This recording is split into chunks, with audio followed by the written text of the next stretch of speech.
Hello everyone, কেমন আছো তোমরা সবাই? আশা করি সবাই খুব ভালো আছো, সুস্থ আছো। আর প্রায় রাত 1টা বাজে আর আমি এখন কারেন্ট ফিলিংস নিয়ে ভিডিও বানাতে স্টার্ট করলাম। কারণ ইচ্ছে করলো, মন বললো যে কর। তো মনের কথা আমি তো অলওয়েজ শুনি। তো আজকে ভিডিওটা হবে যে তোমার চোখে জল ফেলেছিল সে চোখে জল ফেলছে অ্যান্ড তার কারেন্ট ফিলিংস কী রয়েছে। This is a general reading, collective energy, timeless reading. তো যার সঙ্গে যতটুকু ম্যাচ করবে সে ততটুকুই নেবে। যদি ভিডিওটা ভালো লাগে তো পুরো দেখবে। আর আমি হলাম সুমনা, যে তোমাদের জন্য tarot card reading, spiritual mantras, law of attraction, law of assumption নিয়ে স্পেল রিলেটেড ভিডিও আনি। যদি ফার্স্ট টাইম আমার চ্যানেলে এসছো তো চ্যানেলটাকে সাবস্ক্রাইব করতে একদমই ভুলবে না। ওকে, চলো কন্টিনিউ করবো। ওম শ্রী মহাকালিকায় নমঃ, ওম শ্রী মহাকালিকায় নমঃ, ওম শ্রী মহাকালিকায় নমঃ। এই মুহূর্তে যারা আমার চ্যানেলটাকে সাবস্ক্রাইব, লাইক, কমেন্ট, শেয়ার করে রেখেছে তাদেরই এনার্জি ক্যাচ হবে, বিকজ এনার্জি এক্সচেঞ্জ ছাড়া কিন্তু কোনো কিছুই ফ্রুটফুল রেজাল্ট আনে না। তো প্লিজ ডোন্ট স্কিপ দিস কি বলবো প্রসিডিওর। ফার্স্টে কিছু করতে গেলে আমাদের কিছু দিতে হয়, রাইট? কিছু ফ্রি আমরা নেবও না, দেবও না। তো এখানে তোমার পার্টনারের কারেন্ট ফিলিংস কী রয়েছে সেটা আমরা দেখব। তো এখানে আমি সাফল করে নিয়েছি swords and rose, clarity, truth and revelation, honour and protection, determination, okay, paradise, clock, এখানে আসছে দ্য বাটারফ্লাই। এখানে আনি একটু, ওকে। তো আমরা অলরেডি 4টে কার্ডস বের করে নিয়েছি। ক্লকসে এসছে needing time, circle and takes time, time to heal, progressing, clarity, truth, revelation, honour, protection, determination, happiness, joy, playfulness, enjoying each other, honeymoon phase, and evolving and grow, next phase, healing inner child, releasing the past. ওকে, তো তোমার person actually এখানে দেখো, এখানে ক্লকের cards এসছে, মানে বালি ঘুড়ি যেটাকে বলি, ঠিক আছে, সেরকম একটা কার্ডস এসছে। তো নিডিং টাইম, সে তার লাইফে এই মুহূর্তে এমন একটা ফেজে রয়েছে যেখানে তার হিলিংয়ের ভীষণ দরকার। তার সার্কেল এন্ড হয়েছে একটা, কেন ক্লক এসছে কার্ডসটা সেটা আমরা এই রাইডার ডেক দেখে নেব। Please divine guidance me, please divine guidance me. কেন ক্লক কার্ডস এসছে আমার ভিউয়ারের পার্সনের পার্টনারের ফিলিংস, কারেন্ট ক্লক কেন এনার্জি এসছে। ওকে, 9 of swords, okay, 4 of swords, সোর্সে কার্ডসই আসছে, page of swords and 6 of pentacles, 6 of pentacles-এ কার্ড এলো। তো এক্সপ্লেনেশন দিয়ে দিচ্ছি, তোমার পার্সন এই মুহূর্তে কোনো স্টেপ নিচ্ছে না, বিকজ ইলিউশনে ফেসে রয়েছে। নিডিং টাইম, তার সময় লাগবে। Circle takes time, time to heal, progressing. Maybe কোনো থার্ড পার্টি ইস্যুতে বা তোমাকে ভীষণ রকম চিট করেছে, এরকম কোনো এনার্জি উঠে আসছে। তো কোনো রকম সাফারিং এনার্জি যতক্ষণ না তার লাইফে ঘটছে সে রিয়েলাইজেশন করে উঠতে পারছে না। অনেকে পার্টনারের ক্ষেত্রে এই ফিলিংসটা হচ্ছে, কোনো রকম স্টেপ সে নিজেই নিচ্ছে না। তো টেক টাইম, তার এখন সময় লাগবে তোমার কাছে, বাট তার লাইফে কিন্তু সাফারিং অবশ্যই রয়েছে। বিকজ ক্লিয়ারিটি, যখন আমাদের কোনো বিষয়ের ভুল ভ্রান্তি ভাঙে তো আমাদের লাইফের একটা পেইনফুল জার্নি হয়, রাইট? আমরা যখন দেখবে কোনো প্রেগনেন্ট লেডি 9 মাস গর্ভে বাচ্চাকে রাখছে অ্যান্ড দেন প্রচুর প্রচুর পেইনফুল একটা এনার্জি যাওয়ার পর কিন্তু বাচ্চাটাকে পায়, রাইট? তো এরকম যে তোমার তোমার পার্টনারে কিন্তু ফ্যামিলি ইনভলভমেন্টস আছে, আর এই মুহূর্তে কোনো পার্সনের পাল্লায় পড়েছে সেরকম। তো অনার আর প্রোটেকশন, ডিটারমিনেশন, সে প্রোটেক্টেড আছে, তার হয়তো কোনো ক্ষতি হবে না, কিন্তু তার লাইফে কিছু ট্রুথ রিভিলেশন হবে, ক্লিয়ারিটি আসবে, তার জন্য হয়তো তার হার্ট ব্রেক হতে পারে। এটা কোনো মেসেজ বা গুড মেসেজ, গুড ডিসিশনকে রিপ্রেজেন্ট করছে পেজ অফ সোর্সের। অ্যান্ড এটা এসছিকলি যে যদি তোমার পার্সন এই দুটো স্টেজ পার করে চলে এসছে, যে থার্ড পার্টি বা ফ্যামিলিকে সাইডে রেখে, ফ্যামিলি যদি টক্সিক হয় সেখানেই ফ্যামিলিকে আমি থার্ড পার্টি বলে কাউন্টিং করব। যদি ফ্যামিলি ভালো হয়, নর্মালি সবার ফ্যামিলি ভালোই হয়, কিন্তু তোমার রিলেশনশিপটা যদি অ্যাকসেপ্ট না করছে তোমাদের, তাহলে সেখানে আমরা তাদেরকে থার্ড পার্টি বলে কাউন্টিং করব। কিন্তু যদি তোমার মধ্যেই ভুল ত্রুটি আছে, তুমি তোমার শ্বশুর শাশুড়ির সঙ্গে একসঙ্গে ঘর করতে চাইছো না, সেখানে আমি বলবো এরকম অনেক মেয়ে থাকে যারা ছেলের মা বাবাকে অ্যাকসেপ্ট করতে চায় না। ঠিক আছে, দেখো যদি তারা অ্যাকসেপ্ট না করছে তো প্রথমত তোমরা আলাদা থাকো। যখন ব্যাপারটাকে একসেপ্ট করে নেবে, তারপরে তোমার যদি মনে হয় যে তাদের টেক কেয়ার করাটা খুব তোমার দরকার, তো তুমি তোমার রেসপন্সিবিলিটি অবশ্যই পালন করবে। এখানে কোনো এরকম কাজই করবে না যেখানে কর্মা ক্রিয়েট হয়। তোমার শ্বশুর শাশুড়িকে এক টাইমে হয়তো বুঝতে হবে যে এটা খুব ভালো বৌমা, এটা ভালো মেয়ে। তাই তুমি তোমার জায়গায় স্ট্রং থাকো, যে তোমার যখন নিড হবে তাদের, তোমার এখন মনে হবে ভাই তারা তো আমাকে একসেপ্ট করেনি, তারা আমাকে এই করেছে ওই করেছে, তোমাকে ফরগিভনেস মানে তোমাকে ওপরে উঠতে গেলে তোমাকে কিছু কাইন্ডনেস নিজের মধ্যে আনতে হবে। তো যদি তোমার হ্যাপি ম্যারিড লাইফ হয়ে গেছে, মানে ম্যারেজ অলরেডি হয়ে গেছে, তো তোমার পার্সন কিন্তু তোমার পার্সন এখন তোমার এনার্জি, তোমার পজিটিভ এনার্জিকে ভীষণ এনজয় করছে আর একসেপ্ট করার মুডে আছে। মেবি তোমার রিলেশনশিপটা ফ্রুটফুল রেজাল্ট আনতে চলেছে, happiness, joy, playfulness, enjoyment each other and honeymoon phase. তোমরা কিন্তু হানিমুন ফেজের মধ্যে এন্ট্রি দিতে পারো। বাট যাদের পার্টনার এখনও রিয়েলাইজেশনের মধ্যে আসেনি, তারা কিন্তু একটা স্ট্রাগল মুভমেন্টে যেতে পারে। ঠিক আছে, আর কারো কারো লাইফে একটা ভালো মুভমেন্ট আসছে। তো সেই জন্য কি গুড মেসেজ, যে তোমাদের যাদের একটা সাফারিং মুভমেন্ট পেরিয়ে গেছে তাদের জন্য গুড মেসেজ, যে আগামী সময়ে তোমাদের রিলেশনশিপটা ভালো হতে চলেছে এবং সেটা একটা হানিমুন ফেজে যাবে। ওকে, দ্য বাটারফ্লাই এসছে evolving and growth, next phase healing inner child, releasing the past.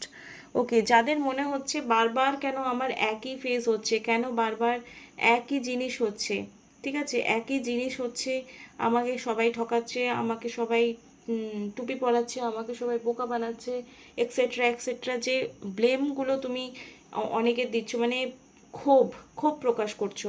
এই ক্ষোভ প্রকাশের প্রধান কারণটা হচ্ছে তোমার ছোটোবেলায় হয়তো এমন ট্রমার মধ্যে তুমি পেরিয়েছো, এমন স্ট্রাগল মুভমেন্টের মধ্যে পেরিয়েছো, যে তোমার ওটা মাইন্ডে ফিড হয়ে গেছে। আর তুমি লাইফে যে কটা পার্সনকে অ্যাট্রাক্ট করেছো এই মুহূর্তে, for your destiny, for your thoughts, for your thinking, for your lifestyle, তুমি অ্যাকচুয়ালি নেগেটিভ পার্সনগুলোকে নিজের লাইফে অ্যাট্রাক্ট করেছো।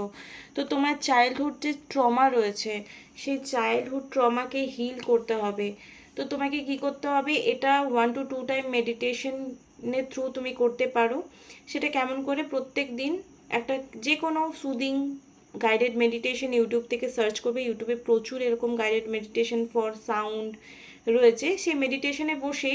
তো এটা হচ্ছে অ্যাকচুয়ালি ল অফ অ্যাজাম্পশনের একটা টেকনিক, যে ধরো তোমার ট্রমা আছে, যে তোমাকে কেউ রেগে গেলে ফট করে মারবে, আর আননেসেসারি তুমি সেটাই ম্যানিফেস্ট করছো। বিশেষ করে মেয়েদের ক্ষেত্রে বা ছেলেদের ক্ষেত্রেও বলছি, যে তোমার হাজব্যান্ড বা ওয়াইফ বা তোমার পার্টনার তোমার গায়ে হাত তোলে, ঠিক আছে।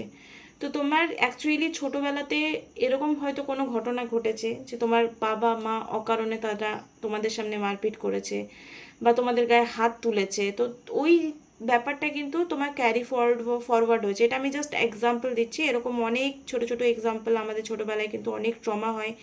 কেউ যদি বলে দেয় তুই ভালো অঙ্ক পারবি না, যেমন আমার লাইফে বলছি, আমাকে ছোটোবেলা থেকে এটাই বলা হয়েছিল যে অঙ্ক ভীষণ কঠিন, অঙ্ক যারা পারে তারা সব পারে, আর অঙ্ক যারা পারে না তারা কিছুই পারে না। আমি মাধ্যমিকে মনে হয় না আমি পেয়েছিলাম, যে আমি ফার্স্ট ডিভিশন পেয়েছিলাম, আমার সব কিছুতে খুব ভালো নাম্বার ছিল, কিন্তু অঙ্কতে টাইটাই ফিস, মানে ফেল করিনি কিন্তু পাশ করে গেছি আর কি কোনো মতে। কিন্তু যখন আমি কম্পিটিটিভ এক্সামের জন্য প্রিপারেশন নিই, তখন কিন্তু আমি অঙ্ক অনেক বুড়ো বয়সে শিখেছি, মানে ইউটিউব থেকে দেখে দেখে। আমার ইউটিউব বরাবরই ভীষণ পছন্দ, ওই জন্য আমি নিজে ইউটিউব চ্যানেল খুলেছি আর কি। তো কেন বলছি চাইল্ডহুড ট্রমাটা বড় অবধি কেন ক্যারি ফরওয়ার্ড হয়, এটা জাস্ট এক্সাম্পল। একটু আগেও একটা এক্সাম্পল দিলাম, যে ছোটোবেলায় যদি মার খাওয়ার অভ্যাস আছে, তোমার হাজব্যান্ড বা ওয়াইফও তোমাকে গায়ে কিন্তু হাত তুলবে। এটা অ্যাকচুয়ালি তুমি ম্যানিফেস্ট করছো, কিন্তু তোমার মনে হচ্ছে ওই মানুষটা খারাপ। হ্যাঁ, আননোয়িংলি ওই মানুষটাকেও ম্যানিফেস্ট করেছো, প্লাস মারটাকেও তুমি ম্যানিফেস্ট করেছো। তো আমাকে যেহেতু ছোটোবেলা থেকে বলা হতো অঙ্ক ভীষণ কঠিন, কিন্তু যখন আমার মনে হলো যে আমি কোনো পরীক্ষায় দিতে পারছি না, আমি যেহেতু হায়ার স্টাডি করেছি, কিন্তু কিছু করতে গেলে দেখছি অঙ্ক করতে হয়, আমি দেখলাম এমনি করলে তো হবে না। আর আমি বরাবরই ভীষণ পজিটিভ মাইন্ডসেটের একটা মানুষ। যখন লাইফে law of assumption, law of attraction নিয়ে বই পড়া স্টার্ট করি, আই লাভ রিডিংস, আমার কাছে প্রচুর বই আছে law of assumption, law of অ্যাট্রাকশনের। তো তখন আমি দেখলাম যে ট্রাই করি। তো আমি যখন এটা করা স্টার্ট করলাম, আমার মনে হলো কেন পারবো না, সব পারি। এত কঠিন কঠিন সংস্কৃতের শ্লোক মুখস্থ করেছি, আমি সংস্কৃত নিয়ে পড়াশোনা করেছি, তাহলে অঙ্ক কেন পারবো না। তো যখন করা স্টার্ট করলাম, আমার বাড়ির লোক তো অবাক যে তুই কী করে অঙ্কগুলো পাচ্ছিস। মানে আমি মিনিমাম 1 মাসে দুধে কত হিসাব চাই গলার, সেটাও আমি করতে পারতাম না, এত লোল ছিলাম। মানে মাধ্যমিকের পর মানে আমি অঙ্ক দিকে কোনোদিন তাকিয়ে দেখিনি। এটা আউট অফ বক্স কথা বলছি, তোমাদের হিল করতে, চাইল্ডহুড ট্রমা হিল করাটা তোমার লাইফের দরকার, তাহলে তোমার লাভ লাইফ, তোমার ম্যারিড লাইফ ভীষণ ভালো যাবে। তো পুরো গল্পটা শুনে নাও। এবার যখন আমি করতে শুরু করলাম, আমি দেখলাম অঙ্কটা তো মোটামুটি আমি পারছি। আমি যদি 30-এর মধ্যে একটা কম্পিটিটিভ এক্সামে আমি ওখান থেকে 15ও পাই, তো আমার অনেকটা নাম্বার এগিয়ে যাচ্ছে। তো আমাদের চাইল্ডহুড ট্রমা আমাদের ফ্যামিলি মেম্বাররাই জাস্ট সিড ফিড করে, বীজ বপন করা হয় আমাদের ফ্যামিলি মেম্বার থেকে, ফ্রেন্ড সার্কেল থেকে। তো যদি তোমার মধ্যে এরকম চাইল্ডহুড ট্রমা কিছু রয়েছে, সেটাকে ফেস, সেটা ফিনান্সিয়াল ইস্যু, যদি না পয়সা ভীষণ কষ্ট করে আসে, পয়সা খরচ করিস না, এই ব্যাপারটা যদি ছোটোবেলা থেকে দেখতে এসছো, তো মিনিমাম তোমার হয়তো, অনেকের ক্ষেত্রে এটা হয় না, অনেকের ক্ষেত্রে কি একটু কিপটেড স্বভাব হয়। তো এই জিনিসগুলো তোমাদের রিলেশনশিপে অনেক প্রবলেমস হয়, এটা হয়তো তোমার পার্টনার কোথাও না কোথাও একটু ডিস্টার্ব ফিল করে, এই জিনিসটা তোমাকে হিল হতে হবে। সেটা তোমার লাইভ ইভেন্ট নিয়ে তুমি একটু ভেবে দেখো। আর যদি মনে করছো যে এই মুহূর্তে তোমার একটা রিডিংস দরকার, গাইডেন্স দরকার চাইল্ডহুড ট্রমা ঠিক করবার জন্য, তো ভাই আমি অনেক ভুগেছি, সেই ভোগান্তি থেকে আজ আমি একজন হিলারে কমপ্লিটে পরিণত হয়েছি। তো তোমরা যদি মনে করছো একটা গাইডেন্স দরকার, অবশ্যই ওয়েলকাম।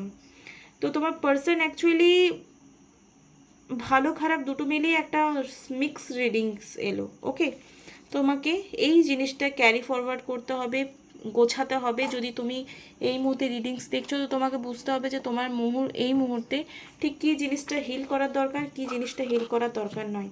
আমি sexual deck magic tarot deck থেকে কিছু কার্ড শেফল করে তোমাদের সামনে বার করছি। আমি বেশি সেক্সুয়াল টপিক নিয়ে ডিসকাশন করতে পছন্দ করি না, তোমরা ছবি দেখে অ্যানালাইসিস করে নেবে, বিকজ আমি নাইট থটসও কাউন্টিং করছি।